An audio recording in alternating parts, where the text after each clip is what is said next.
Le Seigneur nous a fait un cadeau extraordinaire. Alors je vais mettre de côté le parler en langue, je vais mettre de côté les dons spirituels, je vais mettre de côté la prophétie. Le Seigneur nous a fait un cadeau extraordinaire. Un cadeau qui change la vie, un cadeau qui transforme le cours de l'existence, un cadeau qui transforme le foyer, le couple, un cadeau qui est sans prix, qui est hors de prix. Il est hors de prix. Qui pourrait acheter une goutte du sang de Jésus? Personne. Mais Jésus à la croix nous a fait un cadeau extraordinaire. Un cadeau qui est un feu dévorant. Un feu qui dévore. C'est le feu de la passion. Mais suis-je passionné? Es-tu passionné? Sommes-nous passionnés? Dans les stades, ils sont passionnés. Vous avez vu qu'ils sont passionnés? C'est impressionnant comme ils sont passionnés. Vous vous rendez compte, si on était passionnés comme eux, Jérôme, il irait où? Hein, il prendrait le bouclier de la foi. Hein, passionné. Le Seigneur nous a fait un cadeau extraordinaire. Alors je vais lire simplement quelques versets avant d'introduire dans 2 Corinthiens 5, 17. Écoutez bien, écoutons bien, parce que je veux écouter aussi. Si quelqu'un est en Christ, il est une nouvelle création. Les choses anciennes sont passées, voici toutes choses sont devenues nouvelles. Philippiens 1,6 nous dit, c'est pas grave, c'est pas grave. Je suis sûr d'une chose, Dieu qui a commencé en vous un si bon travail va le continuer jusqu'au bout, jusqu'au jour où Christ Jésus viendra. Philippiens 2,13. C'est une parole vivante. Hein? Vous n'êtes pas seul. Et non, on n'est pas seul. Parce que seul, on ne serait pas là. Dieu lui-même œuvre en vous, sa bienveillance suscite en vous à la fois la volonté et l'action, afin que ces desseins pleins d'amour se réalisent. Alors je lis ce qui suit, même si peut-être ça peut ne pas plaire, mais vous savez, c'est comme ça. La parole, c'est la parole, point. Faites tout sans murmure ni plainte. Ne soyez pas de perpétuels mécontents ou hésitants. Mettez-vous en garde contre un esprit de contestation et de doute. Alors personne ne saura vous trouver en faute. Vous pourrez vous présenter un homme irréprochable, net de toute fausseté, un authentique enfant de Dieu au sein d'une humanité dégénérée et corrompue. Un cadeau extraordinaire. Mais quel est-il ce cadeau extraordinaire? Si je vous posais la question, pourtant quand même vous l'avez entendu dimanche dernier, ben oui, la nouvelle naissance, naître de nouveau, naître d'eau et d'esprit. Mais c'est ça, la nouvelle naissance. J'avais pris un petit chant comme ça, je ne vais pas vous le chanter, vous le connaissez tous. Tu peux naître de nouveau, tu peux tout recommencer, tu peux balayer ta vie passée. Tu peux balayer ta vie passée, si tu es né de nouveau. Si tu es né de nouveau, et tu peux repartir à zéro. On peut boire de cette eau, source de la pureté, source de la vérité. Enfin, c'est extraordinaire. Le Seigneur nous a fait un cadeau extraordinaire. C'est un cadeau hors de prix. Tu peux naître de nouveau. Ta vie peut changer, elle peut être transformée.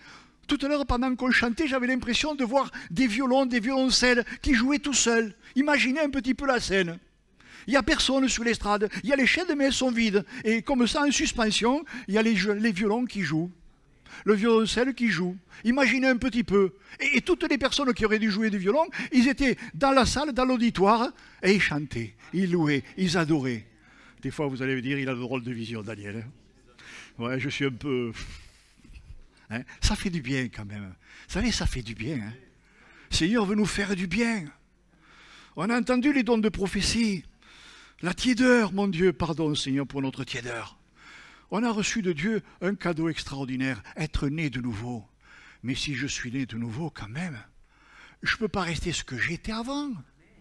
Moi, je m'attriste parfois. Je m'attriste de voir combien les années passent, les décennies passent.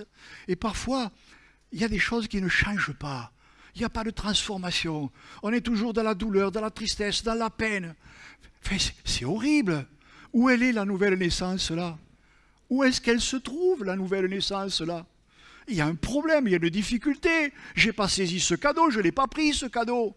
Ça va être Noël bientôt. Je sais pas ce que les enfants ont commandé. Enfin, pas au Père Noël. Moi, même si les enfants, ils disent le Père Noël, c'est mon portefeuille. Hein. Bon, bref, quoi.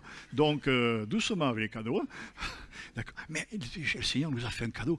Mais je ne sais pas si on mesure ce cadeau. Est-ce que vous le mesurez, ce cadeau?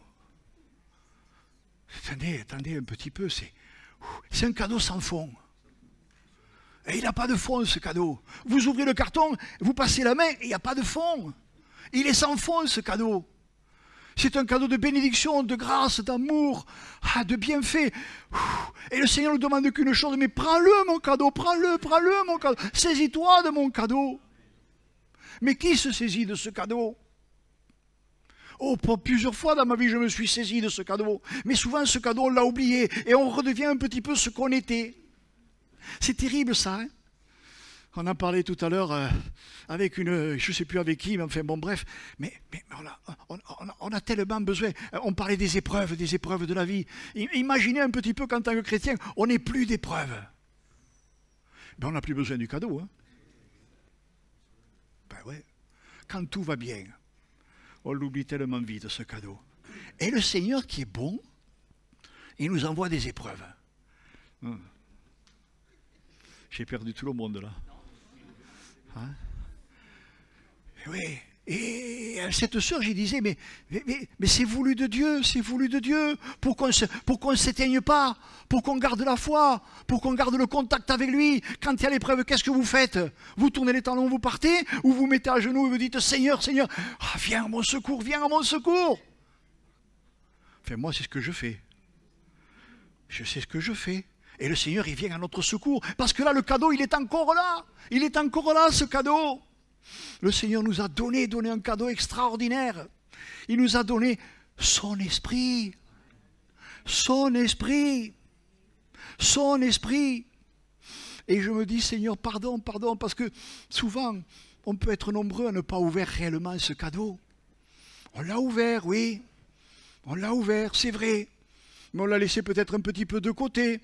On l'a oublié, vous savez, les enfants, des fois, ils reçoivent de beaux jouets, de formidables jouets. Alors, quand ils ouvrent le carton, ils sont contents, là, tac, tac, ils déballent tout ça. Il y a des papiers partout, des morceaux de carton partout, là. Ils prennent le jouet, là, et puis, 30 secondes après, le jouet est dans un coin, là-bas. Et vous vous dites, vous, en tant que parent, j'aurais mieux fait de garder l'argent. Hein. Ça m'aurait servi à autre chose. Hein. Parce que c'est vrai, mais c'est vrai. D'ailleurs, si à la limite, le jouet qu'ils vont garder, vous leur donnez un marteau, un clou, ça, ils vont jouer avec. Un morceau de bois, ils vont jouer avec. Mais des fois, il y a des beaux cadeaux, des cadeaux somptueux comme ça, et puis ils finissent dans un coin, c'est fini. Pouf, on l'a oublié, le cadeau. On l'a oublié. Alors ça fait drôle des fois, et parce qu'il y a des gens qui gardent les cadeaux, ils gardent tout. Et un beau jour, en fouillant dans les greniers, tout ça, on retrouve certains cadeaux. Et là, on est admiratif quand même. Il était beau ce cadeau. Mais Dieu t'a fait un cadeau. Le Seigneur Jésus nous a fait un cadeau extraordinaire.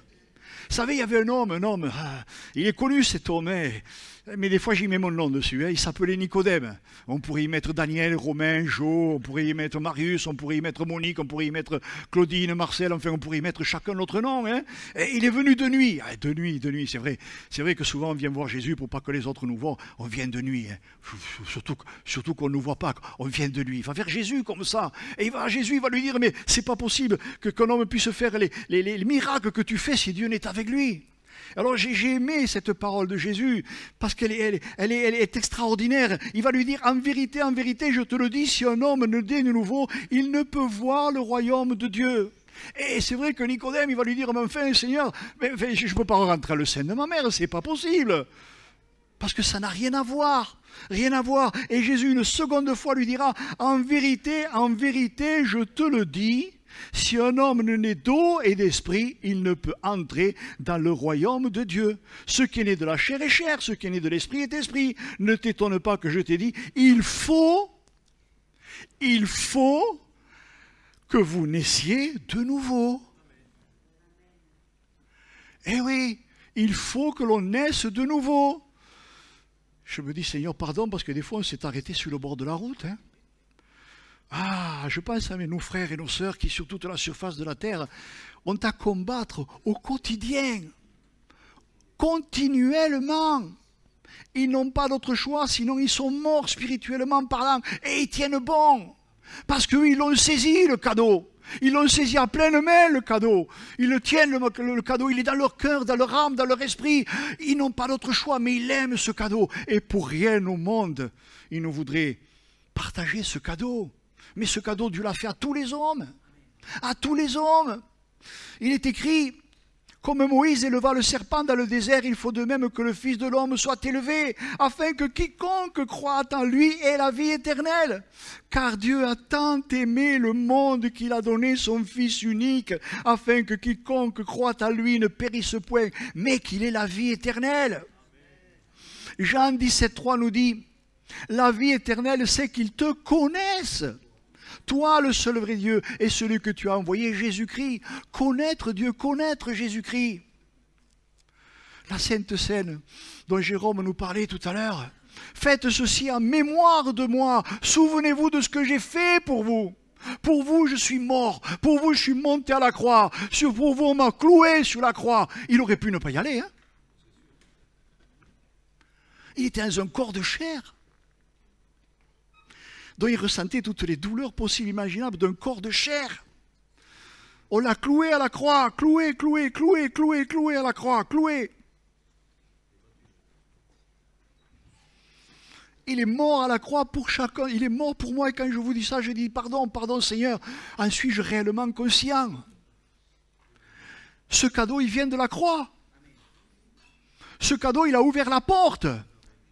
C'est pas toi qui l'as ouvert, c'est pas moi qui l'ai ouverte. C'est lui qui l'a ouverte. Il l'a ouverte pour toi, pour moi, pour chacun d'entre nous, pour tous ceux et toutes celles qui, sur toute la surface de la terre, lui donnent la vie. C'est baptême, c'est bien le baptême, hein, c'est bien le baptême. Moi, quand on m'a trempé dans l'eau, j'étais inconscient de toute chose. Mais là, quand je suis sorti, tout doucement, ce cadeau, je ne parlais pas en langue encore, rien du tout. Mais déjà, l'Esprit de Dieu, il vient à nous. Et c'est ça, ce cadeau. Ce cadeau, tout doucement, il commence à travailler nos cœurs, nos âmes, notre esprit. Et il commence à nous montrer un petit peu dans quel état je suis, dans quel état nous sommes. Et ce cadeau, il vient nous laver. Ah, petit à petit, Seigneur, Seigneur, Seigneur. Et il vient nous délivrer, il vient nous changer, il vient nous transformer. Il est beau ce cadeau quand même, Mefle. Pardon, mais il est beau ce cadeau. Est-ce que je m'en saisis de ce cadeau? Est-ce que tu t'en saisis de ce cadeau? Moi je me dis, Seigneur, pardon, pardon, pardon, puis-je rester ce que je suis? Après 30 ans, 40 ans, 50 ans de conversion? Non, non, non. C'est pas possible quand même. Ou alors je suis quoi? Un religieux? Je suis content, je suis venu à l'église, je me suis assis, j'ai écouté un culte, j'ai pris la Sainte Seine. Bonsoir Balzac. Mais oui, Dieu nous a fait un cadeau extraordinaire. Un cadeau qui fait de nous son peuple, ses enfants, ses filles, marqués de son sceau.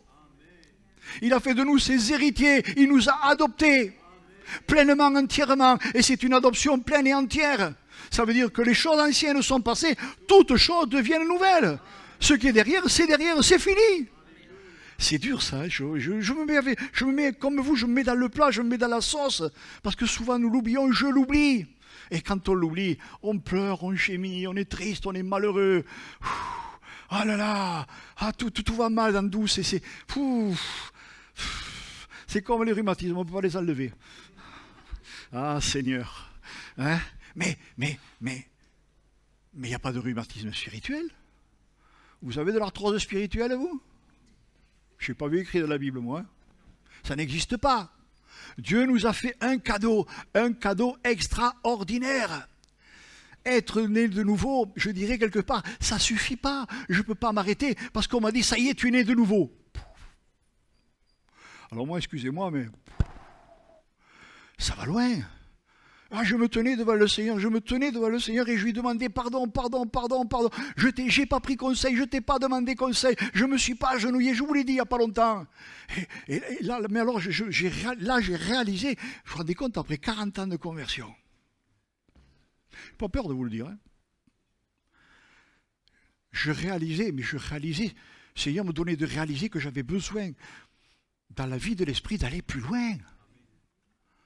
Pas simplement, je dirais, allez, les dons spirituels, les belles prières. Non, non, non, non, plus loin dans le silence. Des fois, le silence, ça fait du bien. Hein?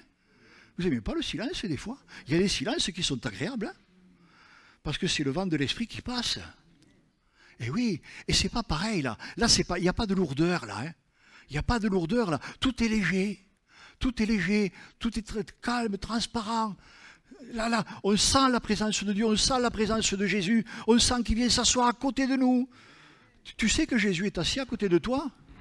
Ben oui, il est assis à côté de toi. Oui, il est assis à côté de toi. Mais bien sûr qu'il est assis à côté de toi. Je ne parle pas de ton Père, hein? Je parle de Jésus. J'ai aimé un petit peu, une fois, un témoignage comme ça, là. Cet homme, son fils, a décidé, papa, je ne viens plus aux réunions maintenant, je suis majeur. Je vise personne, attention. Parce que ça n'a pas, ça c'est pas ici. Et son père le regarde et lui dit, après un petit moment de réflexion, lui dit, écoute mon fils, c'est très bien. À partir d'aujourd'hui, c'est plus entre toi, moi et le Seigneur, c'est entre toi et le Seigneur. Et paf, il s'est tourné et il est allé porter l'évangile. Et bien, cet homme raconte que là, tout d'un coup, il s'est rendu qu'il n'avait plus son père comme protection. Que quelque part, son père lui avait fait comprendre, maintenant c'est entre toi et Dieu. Tu te débrouilles. Tu as pris ta résolution, je la respecte, mais tu te débrouilles. Et là, je dirais, l'ado, ou le jeune adulte, entre guillemets, il a pris conscience qu'il était dans l'erreur la plus totale. Hein. La plus totale, hein. Il a suivi son père, hein, après. Hein. Pas pour suivre son père, hein. Parce que des fois, on suit quelqu'un comme ça.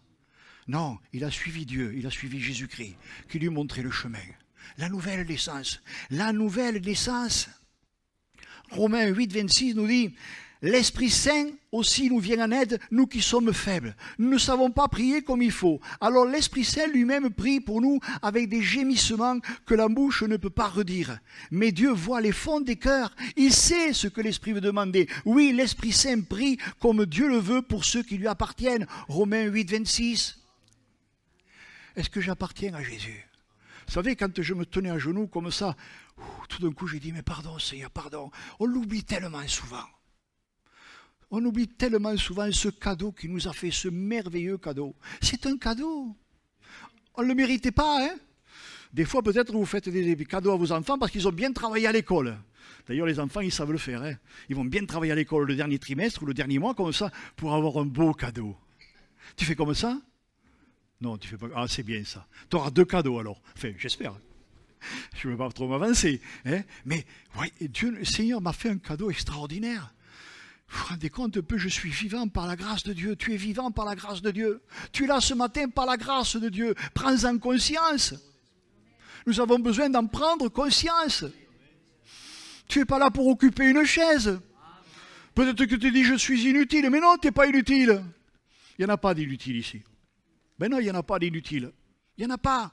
Dieu t'a fait un cadeau merveilleux. Et c'est vrai que souvent, on n'a pas de prière, on n'a pas de mots. Hein. On n'a que des soupirs. Des soupirs, des soupirs. Parce que des fois, l'épreuve est tellement rude, tellement dure, qu'on a l'impression qu'on va s'enfoncer, s'enfoncer, s'enfoncer, s'enfoncer, s'enfoncer. On a l'impression que c'est fini, c'est fini, c'est fini. Et je me souviens de cet autre témoignage-là d'une église, je ne vous dirai pas laquelle, ni rien du tout, je ne vais pas rentrer dans les détails, mais qui subissait une pression, une oppression énorme, énorme, énorme, énorme, énorme, parce que des hommes s'étaient mis d'accord entre eux pour les détruire, et malgré la preuve qu'ils n'avaient rien fait, ils n'avaient rien à se reprocher, ils voulaient les détruire. Mais vous savez que Satan fait une œuvre qui le perd, hein. Mais pourtant, il est là, et puis il le dit, il n'arrive plus à dormir la nuit. Eh oui, ça y arrive à Jérôme de ne pas dormir la nuit peut-être, hein? Certainement. Quand on a des responsabilités, ça arrive de ne pas dormir la nuit. Hein, c'est dire, Seigneur, mais comment je vais faire? Quelle solution je vais trouver? Donne-moi la solution, Seigneur. C'est pas facile, et ça peut durer des jours et des jours, des fois des semaines, des mois. Des mois. Mais Dieu nous a fait un cadeau extraordinaire, son esprit, et son esprit vient à notre secours. Il est venu à leur secours, et 15 jours avant la date fatidique où on se dit, c'est fini, c'est foutu. Paf, décret de loi. Je ne dirai pas ce que c'est. Décret de loi. Et les hommes qui s'étaient ligués contre eux, tout est tombé à l'eau.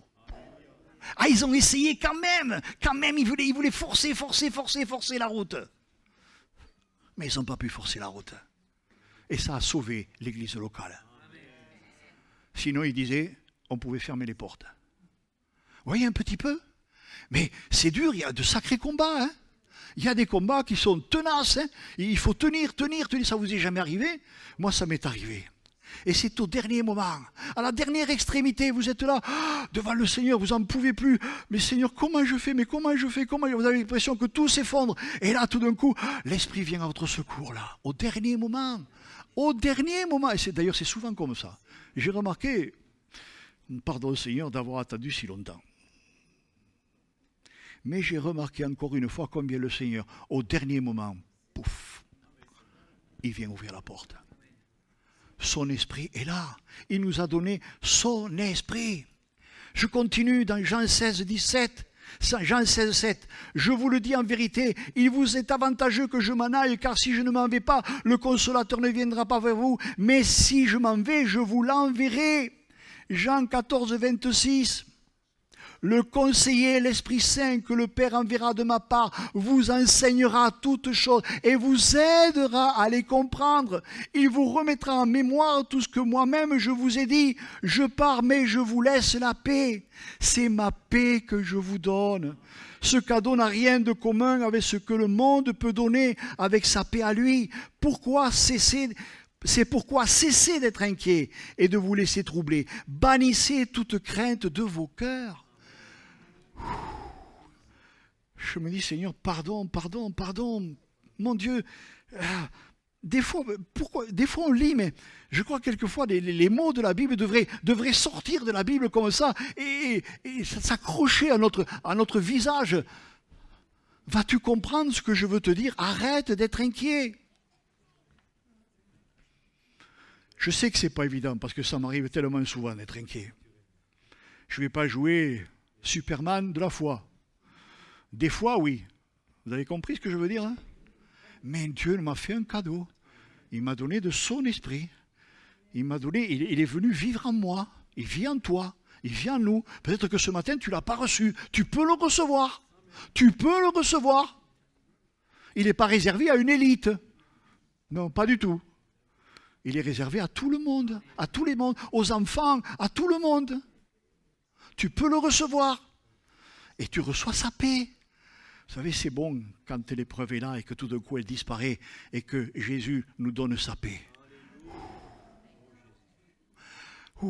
Ça fait du bien, hein? Il est dans ce cadeau, cette paix, elle est dans ce cadeau, elle est dans son esprit. Il m'a donné son esprit. Et je vous disais en commençant, je me mets en dehors attention, parce que je vais y revenir quand même, hein, mais je me mets en dehors du fait de parler en langue, de porter des dons, de prophétiser. Je mets ça, je dis, pardonnez-moi, c'est 10 minutes de côté. 10 minutes. Rentrez vraiment dans ce que Dieu veut pour nous. Vivre de son esprit. Vivre de sa présence. Vivre dans sa présence. Dans sa présence. Venez puiser chaque jour tout ce dont j'ai besoin. Seigneur, prends le contrôle. Prends le contrôle de ma vie. Seigneur, je te donne le contrôle. C'est pas évident, vous savez, attention, parce que des fois, moi, je le dis. Je le dis et tout d'un coup, je me dis, oh là là, Seigneur, pardon. Parce qu'on dit ça, mais il y a quelque chose dans notre chair qui a envie de retenir certaines choses là. C'est terrible ça, hein? Ça me fait penser au jeune homme riche. Hein? Ah, le jeune homme riche, il avait tout pour plaire. Franchement, on pouvait lui donner le Seigneur sans confession. Sauf que le Seigneur est allé mettre le doigt là où il fallait.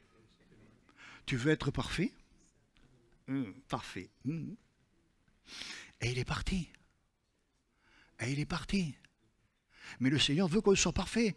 Jérôme nous disait, Dieu est parfait, et il veut qu'on soit parfait. Donc, je ne serai jamais parfait sur cette terre humainement parlant, mais je cours vers la perfection. Je cours. Je veux la saisir, cette perfection. Vous savez, 7 fois le juste tombe, 7 fois l'Éternel le relève. Parce que c'est une réalité. On n'est que des êtres humains. On est toujours en lutte contre cette chair. Mais il nous a donné, j'y reviens encore, sur son esprit. Être baptisé du Saint-Esprit ne s'arrête pas au parler en langue, ça ne s'arrête pas au don spirituel. Non, ça va bien plus loin que ça. On rentre dans une vie réelle avec Jésus-Christ.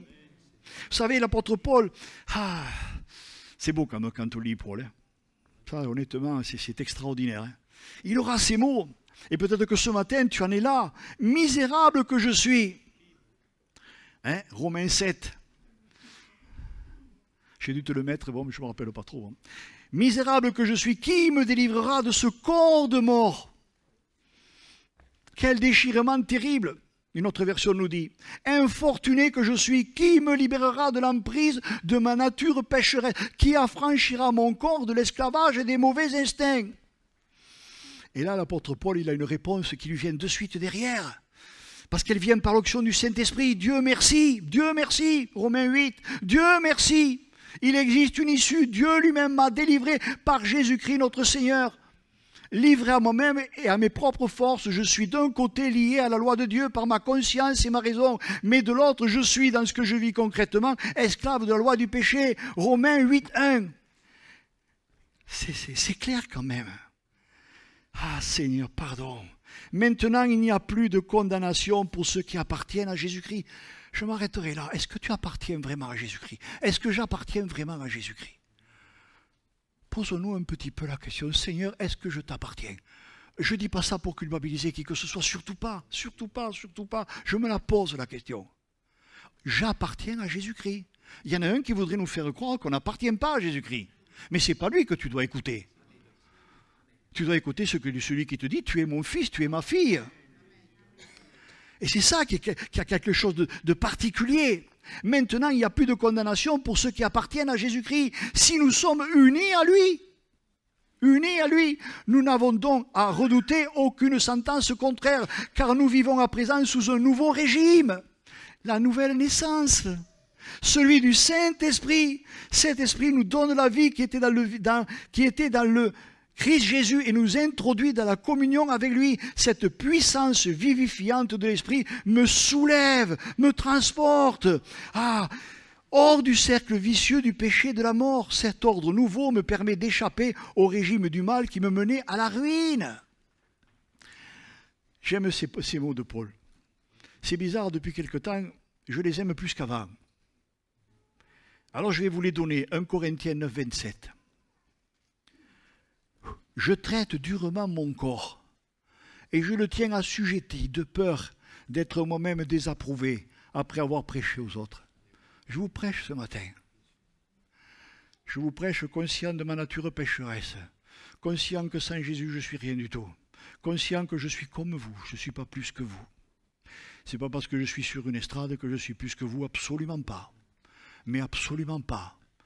Mais je traite durement mon corps, j'essaie, je me bats. Mais j'ai un cadeau. Et c'est ce cadeau qui m'aide à vaincre mon corps, ma chair, mes mauvaises pensées, mes mauvais désirs, mon mauvais caractère. Vous n'avez pas mauvais caractère, vous, hein? Je vois que des gens qui ont bon caractère, là. Je vais venir gratter le vernis un peu. Et je sais y faire pour le gratter. Vous allez voir, tout d'un coup, au lieu de rire, vous allez faire... Hein? Voilà, Jésus nous a fait un merveilleux cadeau. Je vous le disais, ça va bien au-delà des dons spirituels. Alors vous savez, je relisais 1 Corinthiens 12, 13, 14. Et je me disais, mon Dieu, mais quel épître extraordinaire que l'épître Corinthiens. Parce que Paul, il est là, il ne va pas avoir de cesse que de remettre les choses en ordre. Dieu est un Dieu d'ordre. Je ne fais pas ce que je veux, je ne vis pas comme je veux. Ce n'est pas parce que je suis spirituel, entre guillemets, ou que je suis chrétien, je fais ce que je veux. Je ne suis pas un électron libre en dehors du noyau. Moi, je suis un électron libre, oui, dans le noyau. Parce qu'hors du noyau, je ne sers à rien. Je n'ai pas fait de cours sur la atomique, ni quoi que ce soit, mais c'est une réalité. Parce que je suis allé un jour quand même sur Internet voir de quoi il s'agissait. Et c'est beau un électron, ça a de la puissance un électron. Hein. Ça a de la puissance un électron, hein. C'est fort. Mais si vous le mettez en dehors du noyau, ben, il ne sert à rien. C'est du vent. Ça ne sert à rien.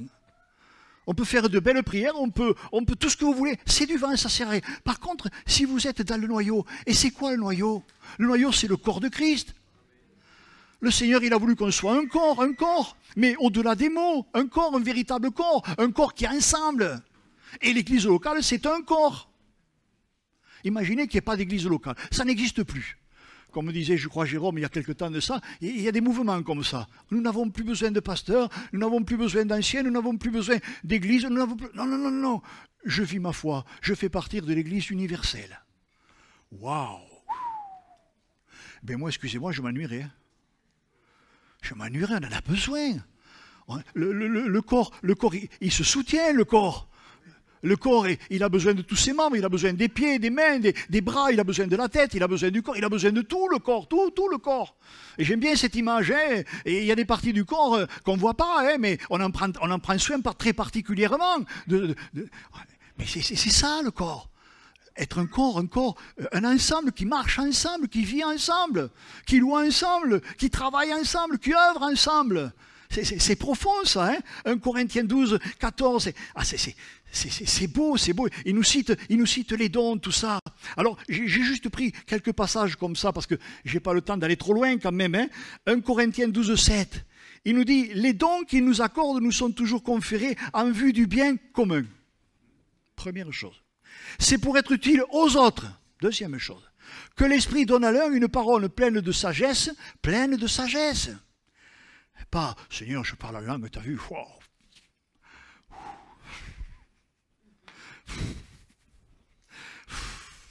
Hein, moi, j'ai l'habitude de dire qu'à une époque, quand je sentais que j'étais en haut de la montagne comme ça, là, vous savez, là, vous savez, comme les grappes au buffle, là. Le lendemain matin, il n'y avait plus personne. Hein, parce que des fois, l'orgueil peut nous gagner. Et le Seigneur, il vient avec sa petite aiguille, hein, il nous pique, tac, et il n'y a plus rien. Ça, lui, on ne peut rien faire. Vous voyez un petit peu, hein, c'est pour être utile aux autres que l'Esprit donne à l'un une parole pleine de sagesse qui lui permet de prodiguer. Et écoutez bien, quand même, c'est pour être utile aux autres. Utile. Toi qui portes des dons spirituels, c'est pas pour toi que tu les portes, c'est pas pour les autres, quelque part. Mais tu dois prendre conscience que ce que Dieu t'a donné, c'est un cadeau, mais un cadeau dont tu dois faire attention. Il est au service de tes frères et de tes sœurs, en toute humilité. Vous savez, on a besoin de faire attention. C'est pour être utile aux autres que l'Esprit donne à l'un une parole pleine de sagesse qui lui permet de prodiguer des conseils précieux pour la vie quotidienne. L'autre, l'Esprit confie un message qui enrichit les connaissances et expose avec clarté le plan de Dieu. Ah, j'aimais ça, je me suis régalé, mais j'ai dit, Seigneur, je ne peux pas aller trop loin, sinon il me faudrait du temps. Je laisse ça à Jérôme. Il sait le faire mieux que moi. Hein. Et preuve en est qu'après les avoir cités, Paul dira, je vais vous montrer une voie, la voie par excellence. Et c'est là que je veux en venir. La voie par excellence. Ah, vous l'avez lu. Oh, purée, je l'ai lu, je ne sais plus. Je l'ai lu un nombre incalculable de fois. Incalculable. Mais, mon Dieu, arrêtons-nous un petit peu là-dessus. On a reçu un cadeau extraordinaire du Seigneur. Et cette vie de l'Esprit, en fait, elle est là. Elle est là, cette vie de l'Esprit. Je lis. Je vais vous montrer la voie par excellence, celle qui surpasse toutes les autres. Toutes les autres. Si vous la levez, les autres, elles sont mortes. En effet, si je savais parler toutes les langues des hommes, et même celles des anges, mais que je n'ai pas l'amour, je ne serais rien de plus qu'une trompette claironnante ou une cymbale bruyante. Si je n'ai pas l'amour, j'ai besoin de grandir, moi, là-dedans, hein, je ne m'en cache pas. J'ai beau être le plus inspiré des porte-paroles de Dieu, connaître tous les secrets de son plan et être versé dans toutes les sciences, je peux même avoir une foi absolue au point de transporter des montagnes. Sans amour, je suis rien du tout. Rien.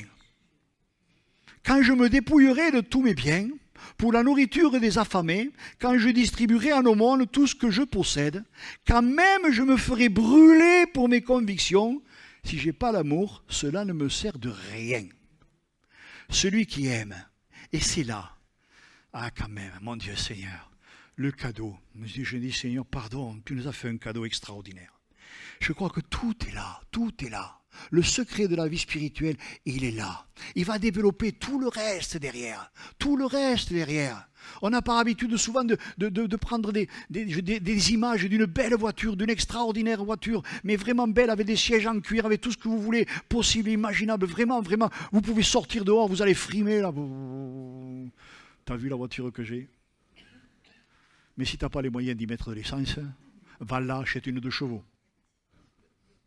C'est moins gros, tu passeras inaperçu, mais tu es sûr que tu vas rouler. C'est une réalité, c'est une réalité. Celui qui aime, il sait attendre. Pardon Seigneur.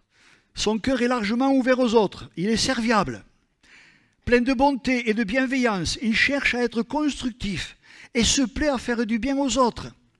L'amour vrai n'est pas possessif. Il ne cherche pas à accaparer. Il est libre de toute envie. Il ne connaît pas la jalousie. Ça vous est jamais arrivé d'être jaloux? Alors, il y a la bonne jalousie et la mauvaise jalousie. Si vous voyez quelqu'un qui a les dons spirituels, qui a tout ce que vous voulez, là, oh, vous dites, Seigneur, quand même, purée, fou. Et là, vous êtes jaloux quand même. Mais je me dis quand même, c'est une bonne jalousie. À condition d'aspirer à les recevoir vous aussi, pour le bien commun. Pour le bien commun. On a le droit d'être jaloux, hein? Ça vous est jamais arrivé d'être jaloux? D'une bonne jalousie. Pas d'une mauvaise jalousie, attention. Hein? Mais on a le droit d'être jaloux, d'une bonne jalousie. Si c'est pour servir le Seigneur, de tout son cœur et de toute son âme. Hein? L'amour vrai n'est pas possessif. Il ne cherche pas à accaparer, il est libre de toute envie. Il ne connaît pas la jalousie. Lorsqu'on aime, on ne cherche pas à se faire valoir. Enfin, vous savez, hein? Bon. On n'agit pas de manière présomptueuse. Celui qui se pavane, s'étale et s'enfle d'orgueil n'est pas inspiré par l'amour. Aimer, c'est se conduire avec droiture et tact. L'amour prend des égards et évite de blesser ou de scandaliser. Il n'est pas dédaigneux. Celui qui aime ne saurait agir à la légère ou commettre des actes inconvenants. Aimer, c'est ne pas penser d'abord à soi, chercher son propre intérêt, insister sur ses droits. L'amour n'est pas irritable. Pardon Seigneur, ça m'est arrivé de m'irriter. Oui, c'est vrai, je ne m'en cache pas. Pourquoi je m'en cacherais? Mais quand ça m'arrivait, je dis, Seigneur, pardon, change-moi, Seigneur. Je ne veux plus de ça. Ben oui, on a le droit, ça peut arriver. Hein. Vous n'êtes que des hommes, que des êtres humains. Hein. Ça peut arriver. Mais on a reçu du Seigneur son esprit, un beau cadeau. Et là, on peut demander au Seigneur, là où je ne peux pas faire, et là où je ne sais pas. D'ailleurs, moi je me dis, Seigneur, je ne sais rien faire. Alors je te prie vraiment, Seigneur, prends le contrôle de ma vie. Et là, le Seigneur, il nous change, il nous transforme. Tiens, si je demandais à Jérôme comme ça, bon, je ne demande pas de répondre quand même. Tu penses que j'ai changé un peu? Hein? Ah, c'est bien ça. Très bien, ah, c'est formidable. Mais il ne m'a pas répondu quand même. Ah, c'est une question un peu... Non. Ouf. Ah, je peux, hein? J'ai aucun problème. Est-ce que j'ai changé? Voilà. Mais elle me donnerait 2 ou 3 défauts, mais j'ai des défauts, bien sûr que j'ai des défauts. Ah non, ne me prenez pas pour un ange. Hein. S'il vous plaît, ne me prenez pas pour un ange, surtout pas. Hein. Surtout pas. Mais moi, je m'empare de ce cadeau. C'est un cadeau merveilleux. Faites ceci en mémoire de moi. Souvenez-vous de ce que j'ai fait pour vous. Pour vous, je suis mort, mais je suis ressuscité. Et je vous donne de mon esprit. Il est avantageux que je m'en aille.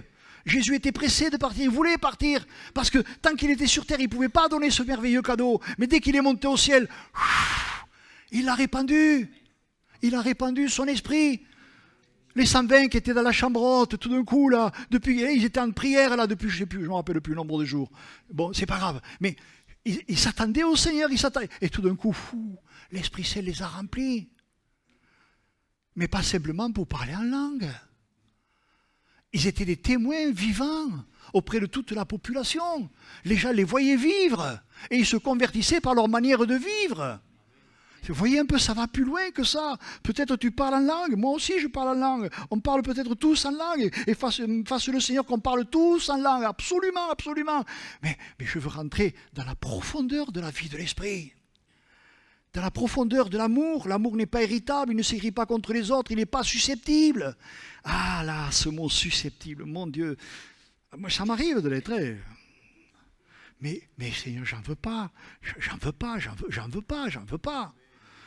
Un frère, une sœur t'a blessé d'une manière ou d'une autre. Stop, stop, stop. Dis-toi bien que toi, tu as blessé le Seigneur plus d'une fois. Et oui.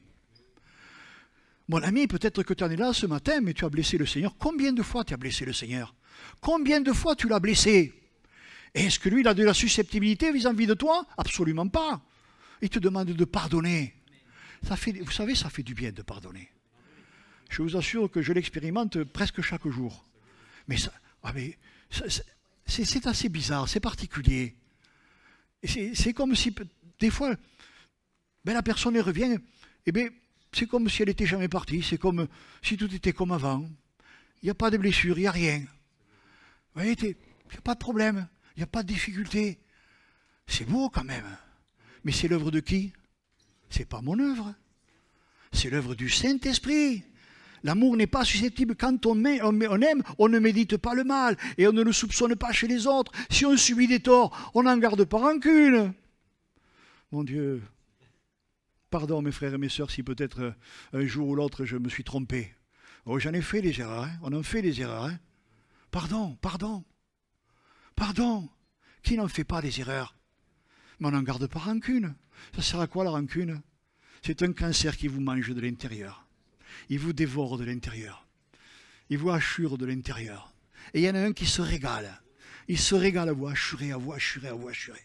Seigneur t'a fait un cadeau extraordinaire à la vie de son esprit. Si tu le saisis ce matin, eh bien les erreurs qui sont dans ton estomac, ils vont disparaître. La rancune, elle va disparaître. La susceptibilité, elle va disparaître. Voyez un petit peu, c'est profond la vie de l'esprit. Découvrir une injustice ou voir commettre le mal ne fait pas plaisir à celui qui aime. Il se place du côté de la vérité et se réjouit lorsqu'elle triomphe. L'amour couvre tout, il souffre, endure et pardonne. Il sait passer par-dessus les fautes d'autrui. Aimer, c'est faire confiance à l'autre et attendre le meilleur de lui. Donc je ne donnerai pas de nom, mais j'attends le meilleur de toi.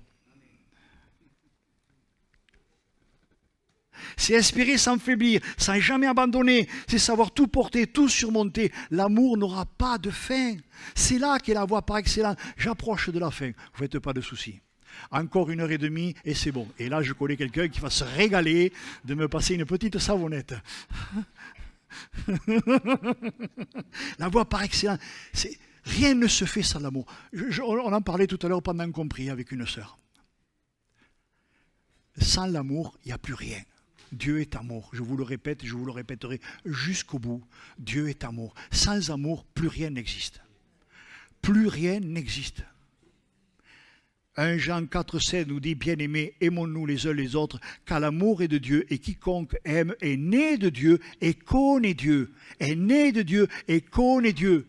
Quand Jésus va dire à Nicodème, il faut que tu naisses de nouveau. Il faut que tu naisses de nouveau. Ça veut dire, il faut que tu connaisses Dieu et que tu l'aimes. Il faut que tu rentres dans la nouvelle naissance. Elle n'est pas physique, elle est spirituelle. Elle est incommensurable. Elle nous ouvre toutes les portes. Il n'y a plus de portes, il n'y a plus rien qui tient avec la vie de l'esprit. Tout disparaît avec la vie de l'esprit. Et c'est là que les dons, les divers ministères prennent tout leur sens pour l'utilité commune, dans un amour sincère et non personnel. 1 Corinthiens 14 nous dit, recherchez avant tout cet amour, mettez tout votre soin à en être rempli. Je crois que tout est dans ces mots. Et là, quand vous êtes rempli de cette vie de l'esprit, tout prend forme, tout prend vie. Ah, c'est extraordinaire là. Il est écrit, aspirez à partir du moment où vous avez cet amour, à partir du moment où c'est que vous prenez le soin d'en être rempli de cet amour, alors là, tu peux aspirer aux manifestations de l'esprit et de préférence aux dons de prophétie, inspirés par l'Esprit de Dieu. Celui qui parle dans une langue inconnue s'adresse à Dieu et non aux hommes. Personne ne comprend les paroles mystérieuses qu'il prononce sous l'inspiration de l'Esprit. Par contre, celui qui apporte aux hommes un message compréhensible sous l'inspiration divine s'adresse aux hommes. Ces paroles les édifient, les exhortent, les consolent, elles les aident à prendre les décisions opportunes, stimulent leur progrès, fortifient leurs convictions et les encouragent dans la bonne voie. Vous voyez où c'est que je veux en venir? Ah, le Seigneur il me faisait rentrer. C'est comme s'il me disait, mais rentre dans la profondeur de la vie de l'esprit. C'est ça la vie de l'esprit. C'est plus moi qui vis, c'est Christ qui vit en moi. C'est plus moi qui vis. Et là, je notais, mes frères et mes sœurs,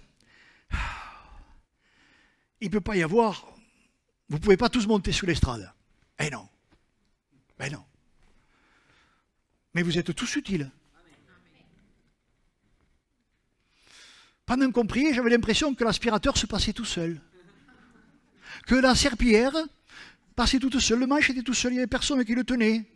Je voyais le chiffon qui était au carreau, comme ça, avec l'éponge, il n'y avait personne qui les tenait. C'est drôle quand même, j'ai drôle de vision. Hein. Pourtant, je promets, je n'ai pas fumé. Je ne fume pas. D'accord ? Mais imaginez un petit peu, c'est là le bénéfice de la bénédiction. C'est là l'enrichissement de la grâce. C'est là la force et la puissance du Saint-Esprit qui produit en nous un changement constant. Là, tout change dans notre mentalité. Tout change dans la vie du couple, dans la vie du mari, dans la vie de la femme, dans la vie des enfants. Tout change. Tout prend forme. Le puzzle prend forme. Vous savez, quand on allait à la maison de retraite, il y avait une dame, elle aimait faire ça. Elle avait d'énormes puzzles. Je ne sais pas, elle mettait des mois peut-être pour le faire, je ne sais pas, mais enfin, c'était énorme. Vous voyez un petit peu, hein? Et la patience qu'elle avait, tac, de mettre chaque pion ensemble. Tellement il y en avait beaucoup qui se ressemblaient. Mais elle arrivait au bout du puzzle. Elle le finissait, le puzzle. Vous voyez un petit peu, tout change, tout change. Là, je découvre la joie du service. Là, je dirais que, dit Julien, pour ne pas le citer, quand il passe le balai, il est content, il chante, gloire à Dieu, et le Seigneur est content parce qu'il le voit passer le balai. Là, l'aspirateur ne se passe pas tout seul, il faut qu'il prenne la prise, il faut qu'il la mette, mais quand il met la prise, il chante, il est content, il se dit, mes frères et mes sœurs ont sali, mais moi je nettoie, gloire à Dieu. Il ne dit pas, j'en ai marre, il y a encore des chewing-gums sur la chaise. Mais ouais, mais je dis ça, mais c'est vrai que ça peut agacer, je reconnais que ça peut agacer. Mais ça change quand je suis rempli du Saint-Esprit. Tout change. Tout se transforme. Je pense à Didier, je pense à d'autres, à Vincent, je peux penser à Marie, je peux penser à chacun d'entre vous. Chacun travaille pour l'utilité commune. Mettons-nous au travail, mettez-vous au travail. Prenons chacun notre place. Quelle que soit la place, il n'y a pas de place plus haute que les autres. Vous savez, sur l'estrade, c'est très bien. Hein, je vous disais tout à l'heure que Paul, il va dire, prêcher aux autres, c'est bien, mais il faut se l'appliquer à soi-même. Hein, de peur qu'avoir prêché aux autres, je sois disqualifié. Je pourrais porter de beaux messages, mais si je me disqualifie, c'est grave. Vous voyez un petit peu, je suis à la fin. Alors, est-ce que je peux dire que j'ai ouvert ce cadeau? Est-ce que tu l'as ouvert, ce cadeau? Est-ce que tu veux l'ouvrir, ce cadeau? Tu peux toujours l'ouvrir, ce cadeau. Vous savez, il y a des cadeaux, des fois, ça vous est jamais arrivé, on vous a fait un cadeau et vous l'avez mis de côté, ce cadeau. Et il peut rester des années de côté. Et un jour, vous l'ouvrez, ce cadeau. Et puis vous dites quand même, c'est bien, ça peut m'être utile. Ça vous est jamais arrivé? Moi, ça m'est arrivé. C'est bizarre, hein, pourtant, on l'a mis de côté pendant des années. Et là, tout d'un coup, on s'aperçoit que il est utile, ce cadeau. Et on s'en sert. Et on en use, et on en renuse. Hein? Alors, qui veut de ce cadeau? Qui veut de ce cadeau? Et je finirai simplement par Matthieu 5,3. Mais je vous prie d'écouter vraiment de tout votre cœur. Après, je laisserai la place à la Sainte Seine. Heureux ceux qui sont conscients de leur pauvreté spirituelle, car c'est à eux que le royaume des cieux est réservé. Heureux ceux qui sont dans l'affliction, car Dieu les consolera.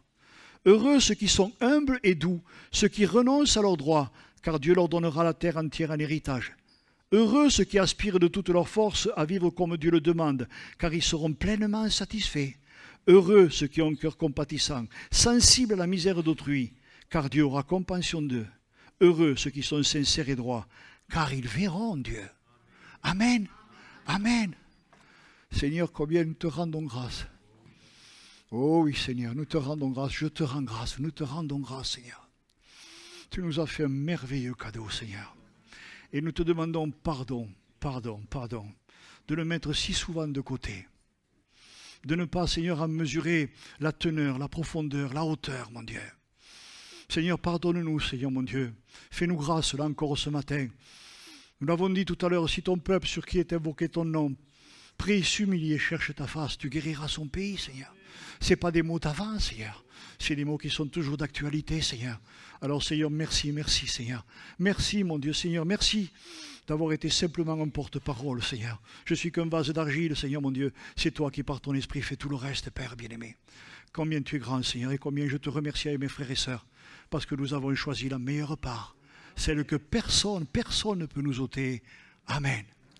Ton nom est plus